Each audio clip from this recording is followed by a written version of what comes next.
రాలిపోతుంది, hair fall అవుతుంది. చాలా మంది బాధపడుతున్నారు. ఇక్కడ ఎంతమంది బాధపడుతున్నారు? జుట్టు రాలిపోవడం, హెయిర్ ఫాల్ ఉన్నారా? అమ్మాయిలు కూడానా? సో దాని గురించి కొన్ని విషయాలు చెప్తా. ఇప్పుడు మీరు ఒకటి గమనించండి, రోడ్డు పక్కన మతి స్థిమితం లేని వాళ్ళు ఉంటారు, మెంటలీ రిటార్డెడ్, జ్ఞానం అంటే మెంటలీ స్టేబుల్ ఉండరు వాళ్ళు. ఒక్కడికైనా జుట్టు లేకుండా చూసిరా మీరు? హెయిర్ ఫాల్ బట్టకుండా చూసిరా ఒక్కనైనా? మతి స్థిమితం లేని వాళ్ళని చూడలేదు. వాళ్ళు స్నానం చేయరు, అసలు ఏం తింటారో ఏం తినారో అది కూడా తెలియదు, చేయరు. ఒకరికి కూడా బట్టకుండా ఉండదు. సో వాళ్ళకి మనకి ఏం తేడా? మూడు. న్యూట్రిషన్, ఫుడ్ పరంగా కాదు. ఒకటి, వాళ్ళు ఎటువంటి సబ్బు ఎటువంటి షాంపూ వాడరు, అవునా?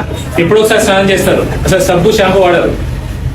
మన దేవుడు మన బాడీ మీద గుడ్ బ్యాక్టీరియా ఇచ్చాడు, జనరలీ గుడ్ బ్యాక్టీరియా. దాని పని ఏంటంటే మన బాడీని ప్రొటెక్ట్ చేయాలి. ఈ షాంపూలు సబ్బులు ఇవన్నీ ఇప్పుడు వచ్చినాయి, మన బాడీని వేరే ప్యాథోజన్, వేరే బ్యాడ్ బ్యాక్టీరియా నుంచి ప్రొటెక్ట్ చేస్తాయి good bacteria. Okay, even hair లో కూడా, హెయిర్ లో డిఫరెంట్ ఫేజెస్ ఉంటాయి, ఫేస్ అట్లా. సో హెయిర్ గ్రోత్ కి కూడా ఈ బ్యాక్టీరియా పనిచేస్తుంది.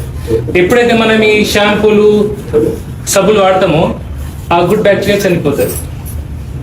అందుకే ఇంతకు ముందు పూర్వజుల్లో అంతగానం బట్టగులు లేవు, ఇప్పుడే బట్టగులు వస్తుంది. సో ఎక్కువ ఈ షాంపూలు వాడడం మంచిది కాదు. నేనేం చేస్తా, నేను నెలకు 1-2 సార్లు కుంకుడుకాయ పులుసు పర్సనలీ డైల్యూట్ చేసి తలకు వాడతా, నెలకు 1-2 అంతే. నేను బాడీకి, ఇంకా బాడీ కూడా సబ్బులు ఫేస్ వాష్ ఏం వాడా, నేను పర్సనలీ వాడా. రోజు నీళ్ళతోనే, జస్ట్ నీళ్ళతోనే స్నానం చేసుకుంటా నేను పర్సనలీ. మీరు చేయమని అంటలేను. వారానికి 2-3 సార్లు సున్నిపిండి ఉంటుందా, చేస్తా.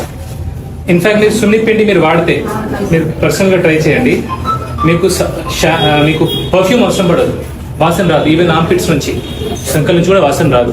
ఒక వారం ట్రై చేసి చూడొచ్చు. ఓకే, ఒకటి. రెండోది, వీళ్ళు ఎండకి ఎక్స్పోజ్ అవుతారు. మనం ఎవరు ఎండకి ఎక్స్పోజ్ కాము, సన్లైట్ తగ్గుతలేదు.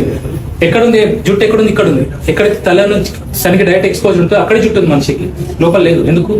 సన్ ఎక్స్పోజ్ అవుతుంది. మనం సన్ ఎక్స్పోజ్ కాకపోతే ఈ హెయిర్ అనేది కాదు. సో సన్ ఎక్స్పోజర్ చాలా అవసరం. 2.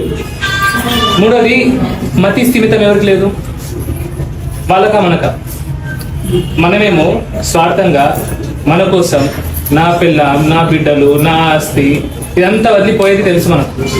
అయినా టెన్షన్లు పెట్టుకుని, స్ట్రెస్ పడి ఏదో సాధిస్తాం అనుకుంటారు. సీఎంలు, పిఎంలు, రాజులు అందరు పోయినారు. ఏదో చేసేస్తామనే భ్రమలో ఉండి మనం స్వార్థ